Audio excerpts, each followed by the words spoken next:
Someone who is absent actually tonight is John Hodge, who wrote Trainspotting and who wrote Shallow Grave, and I think important to acknowledge his presence, certainly I'm thinking of the trio of you who made Shallow Grave and then Trainspotting. After, a question for Andrew or Danny really, you made Shallow Grave together in 93, 94, relatively little money, about $1 million, it was a success, commercially, relatively, and critically it was a success. And then you came together pretty quickly afterwards to plan and make Trainspotting. Was it a given between the two of you, and also including John Hodge here, that you would go on and to try and make another film among you, the three of you? I don't think it was a given, but I personally very much wanted to. A given that you try, I think. Because Shallow Grave had been a success, and you know, luckily we found this book, Trainspotting, wasn't very well known, and despite lots of wiser people saying it was probably a terrible idea, John then wrote a fantastic script, or he wrote like half the script, I think, and then we were taking Shallow Grave to the Sundance Film Festival, and that's about the time we read this. And then I think he even wrote it in that sort of chaotic way without us securing the rights. We'd never met Irvine, and David, we took it to David Aukin at Channel 4, and he said he wanted to do it, and then we had to get the rights and a few other issues like that. But it was really because there was a great project to do, and we wanted to work together. And Andrew, am I right that among the three of you, you, Danny Boyle and John Hodge, you were the first one to read the book, and did you bring the book to the group as a suggestion that maybe this is something that... Yeah, a friend of mine in Scotland who worked for a television company gave me the book, and I thought it was amazing, and then I think it was quite hard actually even to get other copies to give to them, because it was literally in a limited print run, and somebody still has my initial print run that I gave it to, and yeah, it was just an amazing book, and I just thought it was an amazing book about young people, and was incredibly challenging, but also just incredibly had so much energy. That's what I remember about it. It was so funny. I mean, Danny, anyone who's read the book will know it's written in this incredibly strong dialect. It's more a burst of events and ideas than a straight linear story. What were your thoughts, and also John Hodge's thoughts, if you remember, about turning this into a film, finding a screen story for this? Were any reservations? Well, I think we were all mesmerised by the book, and I think everybody came together. And one of the reasons, the main reason actually, the core reason why the film is good is the book. Without a doubt, it's Irvine's, because it just, captivates, just a pathetic word to say what it did to us all, anybody who read it really. And I think it kind of brought many, many different people together, and we all knew what we could be based around, which is this book, really. And the problem was, obviously, for John, was how to adapt it, because it's not an easy book to adapt. There isn't really a coherent story in it. And in fact, what was extraordinary about his adaptation is that it goes beyond adaptation, because what he did is he just took the spirit of it. Obviously, he took the characters and a few of the situations, but he just basically said, "Thank you, Irvine." And and he did it as a homage to him almost, because there was no way you couldn't improve the book by distilling it. It was such an amazing book. What you could do is make something that tried to capture what it was like to go through it as a reading experience, really. And then, we got these guys to act it, and I haven't seen it for a long time. And it was interesting sitting at the back watching it, and the acting is just absolutely extraordinary, I think. The 4 or 5 of them, just absolutely unbelievable acting. And I think a lot of that's down to the book as well, where they're given a character. They're given a character in John's screenplay, but they're also given a hinterland that's in the book, all these different stories that they can use to feed their imaginations. David, you were in here watching the film again tonight. I'm not sure after how many years, but what were your thoughts as you were watching it again after 17 years? Well, Danny's, of course, being very modest, but this, of course, the book is the source of it all. But visually and audibly, the soundtrack is just such an overwhelming experience watching it again. It feels as fresh now as I think it must have felt whenever it was 17 years ago. And it is a wonderful piece of filmmaking, an extraordinary piece of craftsmanship. I mean, I just had to say yes. I didn't have to do anything else. And that was easy. But I agree with Danny. I mean, it wasn't just these principles. I thought the casting of everything in film was just fantastic, and even John Hodge and Irvine were pretty damn good. But obviously, And you. And Rachel, actually. Rachel is the nurse who gives that extraordinary look when she tests him for HIV. She plays Rachel, who's our costume designer, plays the nurse, who gives him that really awful look at the end of it. When he goes, ouch, and she just looks at him, it's like, I'd forgotten that. And David, so you'd already worked with Danny and Andrew and John on Shadow Grave. So did you already have great faith that, you know, whatever else they wanted to do? Well, obviously, you had to believe in it, but did you already have great faith going, you know, first looking at their idea? Yeah, I mean, let's be quite clear. Shadow Grave was a sort of it was a real marking point in British film. It was the first British film to actually recoup its costs at the box office in about 20 years or something. It was an extraordinary achievement. Of course, it was a low budget, so you might say it wasn't that difficult. But no, it is always difficult. And so, you know, they were very hot after the success of Shadow Grave. I nearly lost my job, by the way, over Shadow Grave. The channel thought it was so awful. Initially, they came round. And when they said they wanted to do Trainspotting, all I said, it was fine, great, you know, and let them get on with it. They proved themselves. Did you have any nerves about the subject matter? And not just the subject, not just the fact that it's about drugs, drug addiction, partly about drugs and drug addiction. It's a fairly bleak landscape, but the fact that it was going to be made if it was proposed like that, in quite an exuberant, poppy way. So you've got the subject of the film rubbing up in a brilliant way against the tone. I mean, were you nervous at all about whether this would work? I had one moment after we had a screening, a rough cut screening, and I suddenly thought, I mean, I do work for a television company. Will they ever be allowed to transmit this on television? And because we're going back a few years when things were, and I asked John Willis, who was the director of programs, to come to the next cut. And he said, no problem, it's just a great movie. And it's exactly, of course, what Channel 4 should be doing. And so, yes, but I had that one moment of panic, but otherwise I was too ignorant to really Robert Carlyle, as we move into talking about the production of the film, am I right in thinking you'd already met with Danny Boyle to talk about Shadow Grave? You didn't work on that film then, but you had met and had a conversation. So when you went back to talk about Trainspotting, you already had a history. You didn't want me. No, I'd met with Danny and Andrew, I think a couple of times, maybe in Red for Shallow Grave, and then the guys that came up to Glasgow. And I think maybe I didn't even know there was anybody called Ewan McGregor back then. It was all you. And I think you were going to see Ewan as well and me. And we spoke about the script and we didn't agree. and that was kind of the end of that. And I remember leaving the office. It was a hotel room, wasn't it? Wasn't it the jury's hotel? I think it was. Yeah, jury's. Yeah. And I remember the door hitting my arse on the way out.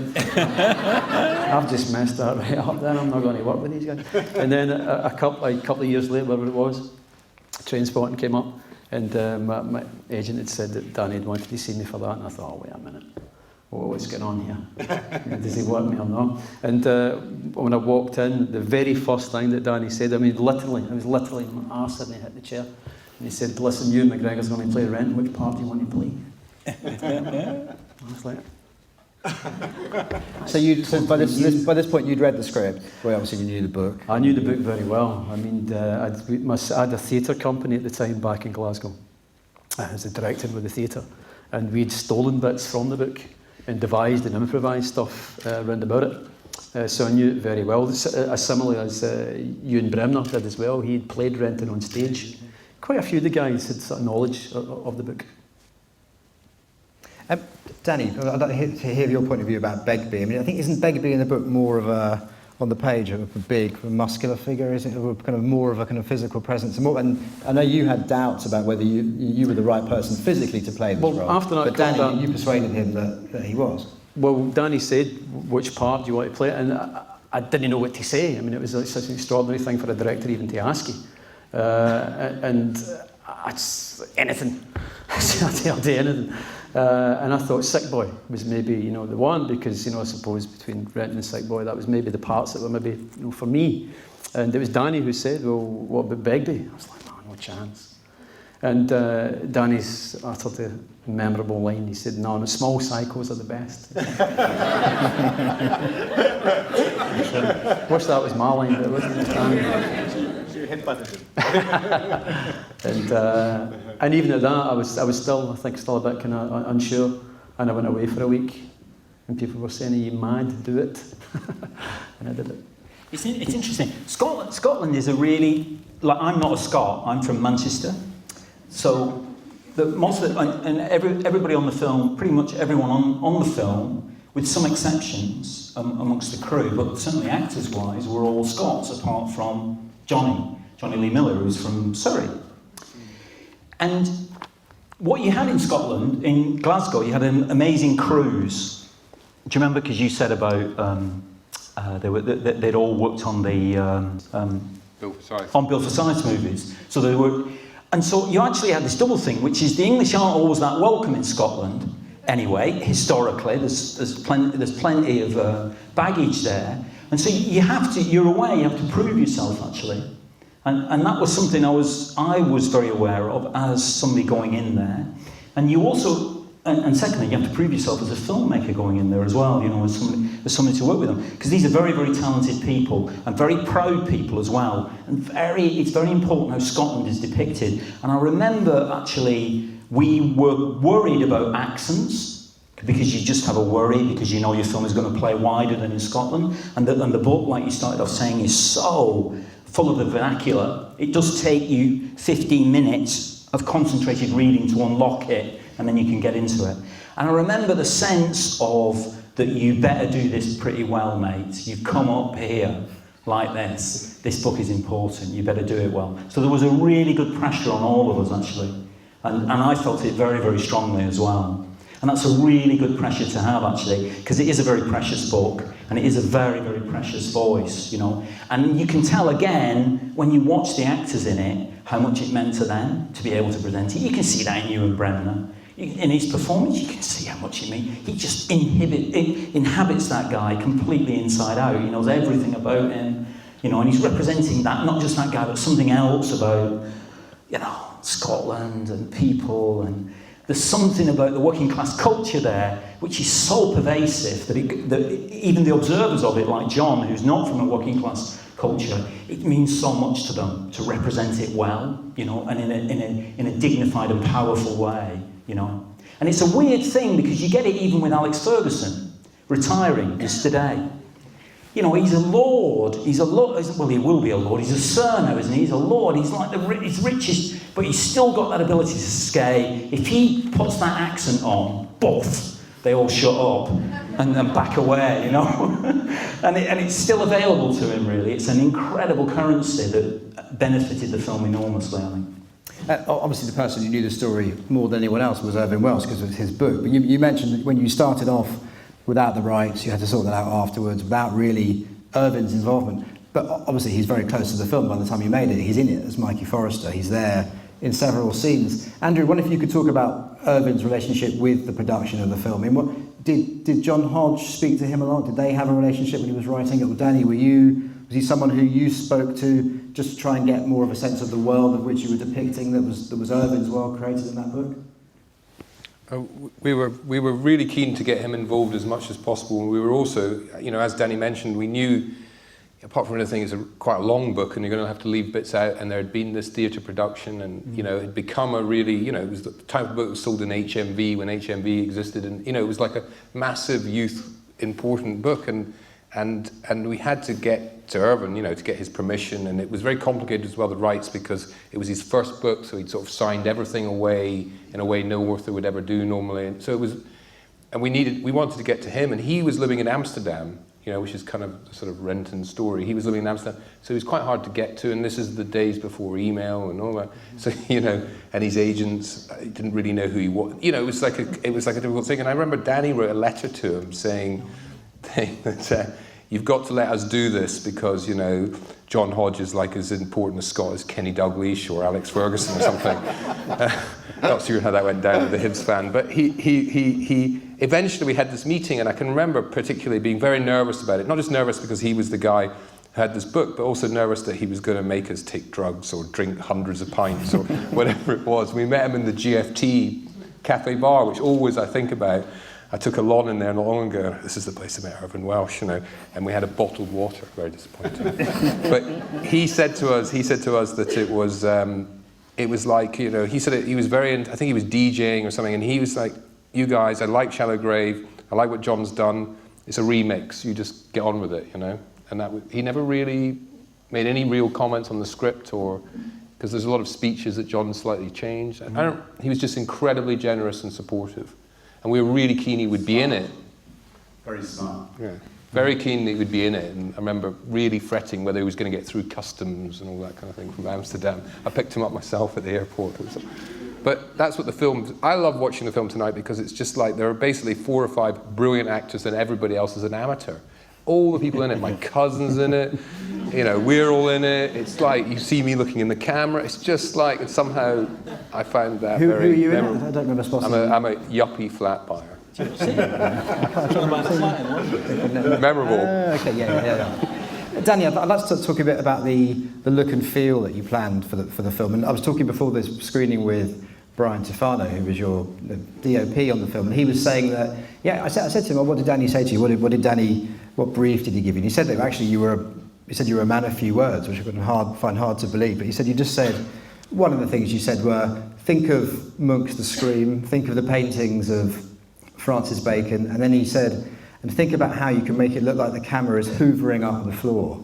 And I think when you see the scenes with the camera, you can see, just watching it again tonight, you can see exactly what you meant and how he interpreted it in terms of the way the camera does, even from the very beginning of the film, the camera is gliding along the floor. And I think partly that was because you were trying to get him to think about the fact that junkies are actually on the floor and on their backs a lot as well. I wonder if you could pick up on that in terms of that. Those 3 things, you said Munch, Francis Bacon, hoovering up the floor, in terms of the look and feel you wanted to give the film. No, it was we did have this saying that we did want a lot of it to be shot from the floor because that's where they were all going to end up. That they basically end up on that floor, you know, as you keep showing again and again. But I think the biggest thing, actually, the biggest influence in a way was Goodfellas. And it was because of the voiceover. Because we knew from John's script there was going to be a lot of voice. He had this amazing dialogue, but he had these chunks of voiceover. And voiceover is often used in cinema in quite a lazy way, because it's a cheap way to get you from one place to another place. And in fact, when you watch Goodfellas, of course, Scorsese had used it in a way that put incredible demands on the production that he was making. Because in fact, he shot, when you watch Goodfellas, he's not using voiceover. It means that you've got to shoot 3 more films than you would normally shoot because of the sheer content that is piling through, and you're expected to absorb some of it which is accurate to the voiceover and some of which is contradictory, complementary, or whatever, you know, or just a joke at a tangent, and it's just constantly running through. And that was the biggest, for me, that was the biggest single influence, is that we knew in setting out that we were going to set our production team, like Brian and Cave and Rachel, these challenges about the amount of material we were going to try and gather. And then it would go into the editing. And then you go to talk about the music and, you know, how you can use it in the editing and use that material, and that's where Massa came in, our editor, to edit it all together. So for me, it was Goodfellas was the biggest single influence, really. And didn't you organise a screening of Goodfellas for the team before you went into production? Yeah, we had a... Cave remembered this. Was that Channel 4 screening room? Yeah, so David Aukin at Channel 4, they have a screening room, and they screened Goodfellas for us so that we could all go in and watch it together. And we tried to watch films together. We tried to have occasions when we'd watch movies. I can't remember what we watched. Near Dark, I think we watched. The Catherine Bigelow, the first Catherine Bigelow. Renfield Street. Yeah. Lost Boys. Lost Boys, was it? There was Near Dark, the Catherine Bigelow, definitely. Exorcist. Which is a fantastic film. The Exorcist on a VHS. Yes. Somebody had brought from Amsterdam. Yeah, that's right. You couldn't get hold of it. Yeah, that's right. So, while we're talking about the look of the film, actually, before we move on, Robert Carlyle, I want to bring you in again, and also because we've got Rachel Fleming, who's the film's costume designer here as well. Talking to Rachel before, and we were talking about how she put together the various looks for the main characters and how she was looking for, I'm sure it's something you discussed together, and she was looking for a look which although it was set in the late 80s, it was timeless in a way. It wasn't rooted in one particular year, and actually you could bring together different almost cultural looks through those characters in a way that, and actually you watch it now, and I think it's one of the reasons why it doesn't look dated, actually, because it's not rooted in one particular year. But thinking about Begbie, because you're here, in particular, Begbie's look is very distinctive. This kind of psycho golfer in pastel shades and sports casual look. I wonder if you could talk about the work that you did with, well, the work that Rachel brought to you and the work you did with Rachel to get that look in the film. I seem to remember the very first kind of meeting we had and stuff that Rachel had was there was like bikers jackets and stuff like that, and combat trousers and bobber boots, and the only thing I said was thinking about the time, this 80s thing, that what I remember the real hard guys at the time, what they were wearing was Lacoste. And they were wearing little labels, stay pressed trousers, Ouijan shoes and stuff, and they were all part of things called the intercity firm. They would go on trains to football games and destroy towns and stuff like that. And I thought that's where Begbie's from, And then so Rachel then went away and brought back these big, screaming bright pink, yellow colours and stuff like that. I thought that's brave. I'm going for that. That's perfect. It was quite a journey, that, really, to get the thing, and then of course the facial thing as well. Because I started off with a beard, if you remember, Danny. Turned up with a big long beard, Yeah. and then I turned up one day and it sort of changed it to a wee bit, half a wee bit, and suddenly I just left with this moustache and thought, there he is. Danny, let's come back to you to talk about the tone you achieved with the film. I think some of the most memorable scenes in the film, I'm sure people have seen it tonight. The more surreal scenes, such as Ewan McGregor's character diving into the toilet, or the cold turkey scenes with the babies on the ceiling. But these scenes fit perfectly well with the film, which has one foot very firmly in realism, in the real world. What were your feelings about making sure those two things did work together, in that this was a film that was drawing on real experiences that people could be having every day, and the fact that you're showing these real flights of fancy as well? What were your feelings about making sure they didn't feel jarring, rubbing up against each other? I think it was. It's a tribute to the people who worked on it that the stuff was carried off in that kind of way, like the way the toilet scene was designed by Cave, and but actually it's the book in the end, because it's the book, the materials in the book where you are laughing your head off at these observations of these guys, and then suddenly there's this extraordinary, awful scene where people are hobbling around with no legs because they've been injecting in their veins, in their groins, and that they get abscesses and they lose their legs, and you're buffeted constantly between this appalling evidence of what this drug does to a town, and the sense of humour that just goes with the people's spirit, that it doesn't quite kill. It almost kills and kills certain individuals, but the spirit of the people remains somehow. And you get that humour in it that's in the book, and that's what we were determined to capture, because we thought nobody wants to. There was a movie out like 10 years before ours called Christiana F, which was a kind of, and it was we always used to say nobody's going to go and watch that. We're not going to make a movie like that, because actually this film's really about, it's kind of about drugs, but it's really about friendship, and what happens to this group of friends. It's really a study of that, and drugs are an important part of it. And again, it's not really a movie about heroin, really, because the energy, the pulse of the film is more to do with the drug of choice at the time, which was ecstasy was arriving, which is where the film ends up. And it's more that kind of propulsive pace. Because actually heroin is, you just sit in the corner for 15 hours until you have to get up again and go and get some more. Nothing happens, So it was more of that, really, than... so it was trying to parallel that in, but it all comes from the book. So you feel that you brought the energy of raid culture to the film? Yeah, I think if you look at it, that's clearly what it is. And obviously Underworld's part in that, and they're there in a number of songs that are used in it. You can see that evidence. And we tried to map a musical kind of landscape, a history of music, really from Iggy Pop right the way through to what was the current at the time, which was, and they just replaced rave, which was Britpop, really. Well, like you can hear in there, Pulp and Blur are in there as well. who were, and Sleeper, they were the big bands at the time. So it was trying to kind of both be in the 80s and also be up to date at the same time as well. Danny, was the music planned to be as central as it finally ended up being in the film? Was it always for you part of the... Well, you can hear it in the book, again. Yeah. It's weird, if you read the book in detail, you can hear all these different mentions. They mention going to an Iggy Pop concert, they talk endlessly about the Clash at one point, and you can see, and obviously it was...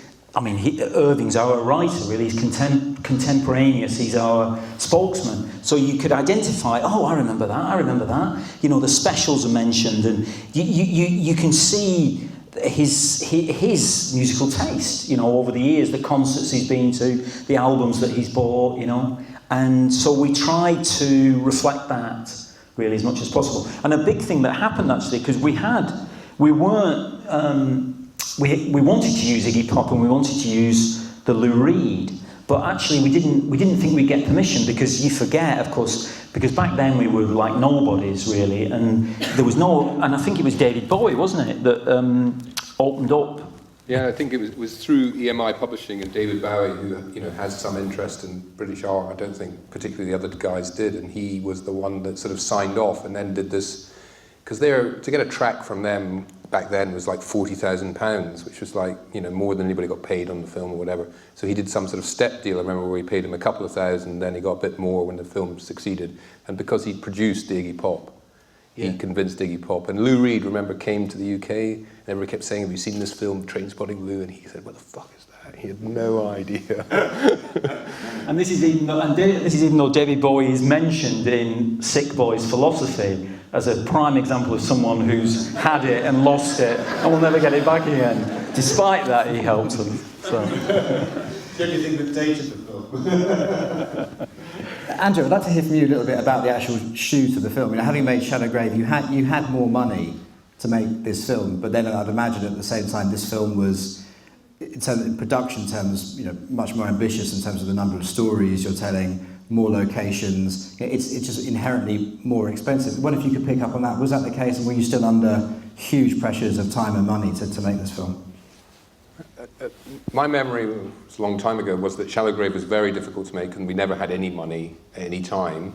And this film sort of was just about right. I seem to remember that it was 7 weeks of filming. We did a lot of it in this old cigarette factory, Will's cigarette factory. I was back in Glasgow before Christmas making a film, and it's now luxury flats. Hard to believe, but it seemed to go pretty well. I think you can tell that the weather was just incredible, almost too good, particularly for Scotland. We had to keep the actors out of the sun a lot because they were getting suntans. I remember that. But I remember, maybe Bobby remembers it differently. I remember it being quite. No, I think you're right. I remember it being quite warm. That's right. When did we shoot it? What month was it? You remember? Anyone? It's too long ago. June or May or June or something, I think it was that. But things like the park, when Sick Boy shoots the dog, that was basically too bright, wasn't it? But it was like that all the time. But I remember it being quite. We had it at the Volcano Club in Partick. That was hot in there. I remember everybody was dying in there that day. Remember that? Was buckets of water getting thrown at people. The scene with the toilet. Yeah. Where we see Renton desperately going after the suppositories and diving. I wonder if you could talk us through how you filmed that. Exactly how you had him sliding down the toilet. What were your ideas behind it? Practically how you got that done. Well, obviously, as you probably noticed, it's before the internet, really, and but it was very early days of what was called then CGI. Which is and it was always said like CGI. Everybody would stop and pronounce it very carefully, so you knew. And some people were able to translate that for you and say computer-generated imagery. And it was the early days of that. And there was talk about could we afford to do it like that? Because obviously it would involve some trickery. And I remember seeing there was a Christmas film out with Tim Robbins in it. Tim Allen. Santa Claus movie, and he went down a chimney as Santa Claus, and they used CGI in this particular shot to squeeze him down a chimney, and it looked absolutely fucking terrible. I mean, like you'd expect the early days of CGI to look. And I thought, we're not going to do that. And what we came up with Cave was we used the old theatre trick, which is a trompe l'oeil effect which is that you look at a thing in a particular direction, and if you get your camera angle correct, there only needs to be half of it there. So actually what you see when you see him actually slide in, all the other shots are kind of just setting it up, but when he actually slides in, you're just looking at a perfect half shot of the toilet. On the other half of the toilet is a silver children's slide, like in a playground, which he slid down then, which allowed him to smoothly just disappear. And then I remember Brian saying, oh, if you get him to twist round as he goes down, everybody will assume that was the U-bend he's going around some weird way, which they do. It does look like that. You think, oh, that's the U-bend. And then somebody else on the props team said, yeah, and I'll chuck some water in at that moment as well, and then they'll really believe it. So it's chucking water in there. We've got Ewan McGregor on the line here. Ewan, if you can hear us, welcome to the Ciné Lumière in London. Can you hear us? I can hear you, yeah. Thank you very much. Whee! Excellent, welcome.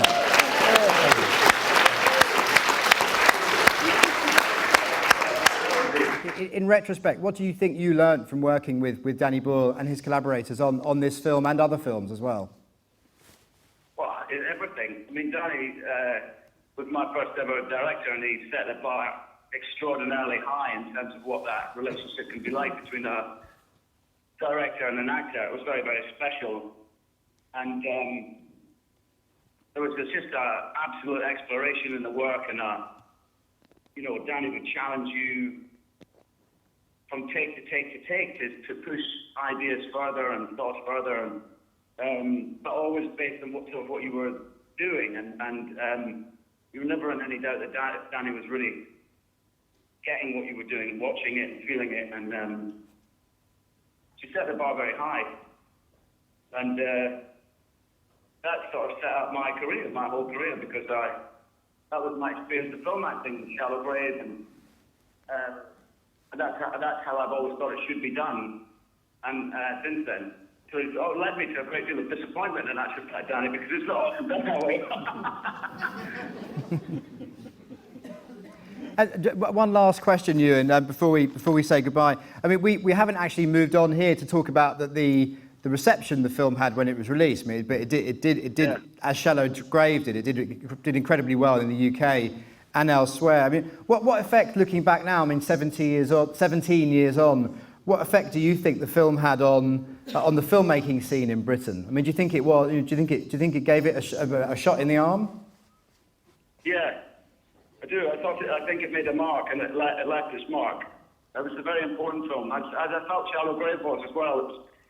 There was something very new about Danny, and the combination of it. It's always a film's a combination of many, many people, and as you all know, and something just amazing, cracking about the combination of Danny and Andrew and John, and then Brian Tufano, and then the actors, and Kay's design, and there was something really new about it and important. I felt at the time, like really, really left a mark on British cinema, and sort of anything. It felt like anything was possible really after that. That we mattered, that we were there.